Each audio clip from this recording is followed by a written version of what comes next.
The baby boom generation is working longer than many had planned, and in another blow to conventional wisdom, manufacturing might be returning to the United States. Well, let's find out more details from Gary Burnison. He is the president and chief executive of Korn, Ferry International.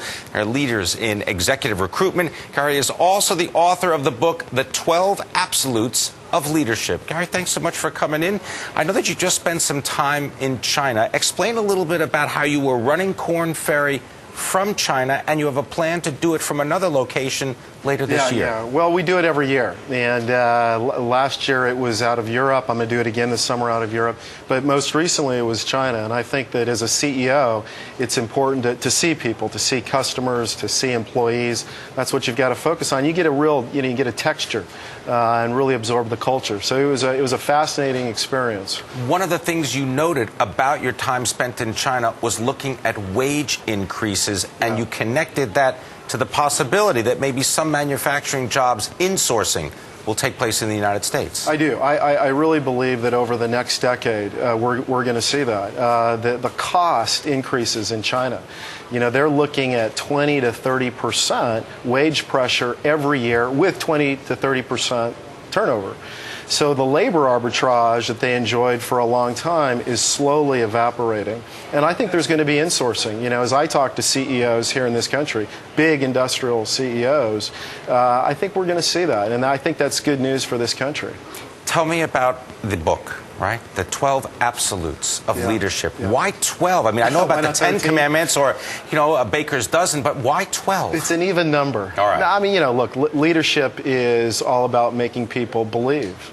Right? I mean, that's what it's about. I can remember as a kid growing up in Kansas, and we're playing baseball in the street, and we hit the ball in the hardware store, broke the window. There were 5 of us, 3 of the guys left. They were scared, right? 2 of us stayed. We didn't know what to do. Here comes the police, and we were petrified. We didn't know what was going to happen. And Stan came out of the hardware store. Police were there, and they said, you know what? We need to build you guys a baseball field. And that had such an impact on me that leadership is really about the other person. It's about changing people's lives.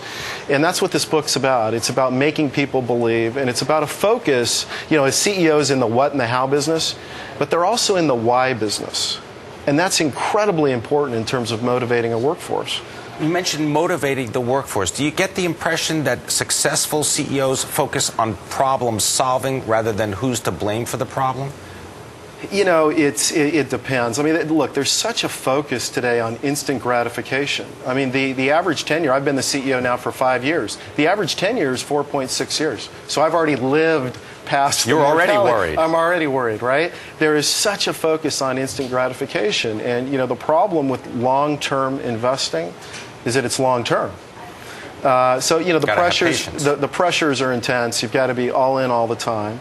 And you'll see a mixture, but you've got to have this focus on customers and employees, and that's why I make these trips. That's why spend time in Shanghai. One of the things you mentioned in terms of being long-term is people having to work longer, particularly the baby boom generation, sometimes because they want to and they can, but also because they look at retirement and they say, there's no way I can afford this. Yeah, well, I came into this business a decade ago, and the big theme then was, there's going to be all these baby boomers leaving the workforce, and now fast forward a decade, and that's absolutely not happening. People are living longer, for sure, but they're having to work. Their savings have been evaporated. There's a lot of people in this country that are hurting, and we're absolutely seeing it in our business, that people are staying in the workforce longer. You're going to see that. They're going to work, into their late 60s. That going to make it more difficult for people who are younger to get ahead? I think it is. It's very tough. If you're getting out of college today, very, very difficult to find a job. All right. I mean, you're going to go and check in Europe for us, aren't you? I am. I'll report back to you. I appreciate it. Gary Burnison, thank you very much for joining us, Chief Executive of Korn Ferry, the international executive search firm, also the author of the 12 Absolutes of Leadership. Well done.